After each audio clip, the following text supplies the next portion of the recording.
En général, on déteste la manipulation. Eh ben moi, je l'adore. Parce que tout comme les 2 précédentes non assertives, la fuite ou l'attaque, eh bien la manipulation, contrairement à ce qu'on lui donne comme image très négative, ça peut être très, très positif.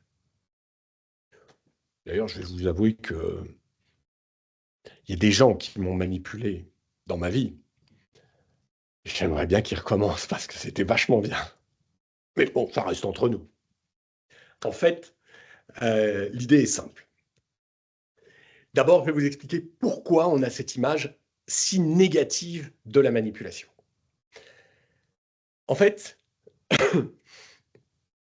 c'est une histoire d'instinct de survie, encore une fois. Donc la manipulation, voilà ce qui se passe. Dans toutes les situations, le premier instinct, le premier réflexe qui se met en route chez moi, c'est mon instinct de survie. Mais tout le temps, même sur des choses les plus anodines du quotidien. Tiens, j'ai un verre d'eau avec moi. Là, ça y est, je l'ai déjà rempli, j'ai remis de l'eau, c'est bon. Mais la première fois que je bois de l'eau, alors que j'ai très très soif, c'est pas pour me désaltérer. La toute première fois que je plonge mes lèvres dans le verre d'eau,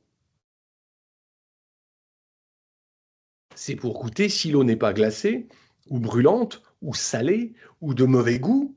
Tu sais, la vieille flotte que tu as mis depuis 2 jours dans ta gourde, qui est au bureau depuis 48 heures. Vas-y, bois là, tu vas comprendre. Là, tu vas regretter de l'avoir laissée. En fait, c'est comme le café que je prends le matin ou le thé, la première gorgée, même si j'en ai très très envie, c'est pas pour mon plaisir, c'est pour ma survie. Est-ce que je vais pas me brûler la bouche avec cette première gorgée de café? En toutes circonstances, mon instinct de survie se met en route immédiatement. Et il est plutôt malin, parce que lui, son truc, son boulot, c'est de dire danger ou pas. Et avec quelques millions d'années sur Terre, on a quand même compris au bout d'un moment qu'il valait mieux, dans le doute, considérer qu'il y avait danger. La manipulation consiste à faire quelque chose à l'insu de l'autre. Il s'agit de cacher les choses. Alors, je ne sais pas si je vais pouvoir m'éloigner suffisamment de la caméra, mais si je mets mes mains dans le dos comme ça et que je vous parle, immédiatement, il y a une partie de votre cerveau qui, dans votre inconscient, se dit qu'est-ce qu'il cache derrière son dos? Qu'est-ce qu'il fait avec ses doigts, avec ses mains pendant qu'il me parle? Est-ce qu'il me fait un doigt d'honneur? Il oserait pas quand même, tout en me parlant aussi gentiment. Non, non, non, non. Ah si, peut-être quand même, hein. Est-ce qu'il me fait un cœur avec ses mains? Oh, peut-être pas quand même, non.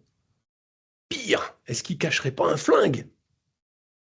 Eh bien, notre instinct de survie va aller directement sur le flingue. Parce que dans le doute, s'il y en a vraiment un, il vaut mieux y penser avant.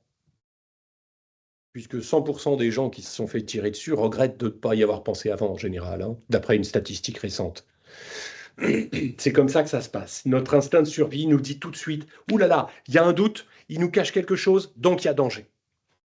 Et c'est pour cette démarche inconsciente que nous voyons et nous percevons la manipulation comme quelque chose d'autrement négatif, alors qu'en réalité, il n'en est rien. La phrase que vous pourriez retenir pour avoir une vision juste de la manipulation est celle que je vous propose maintenant. Il n'y a pas de mauvaise manipulation. Il n'y a que de mauvaises intentions. Parce que vous pouvez manipuler quelqu'un ou vous pouvez vous faire manipuler par quelqu'un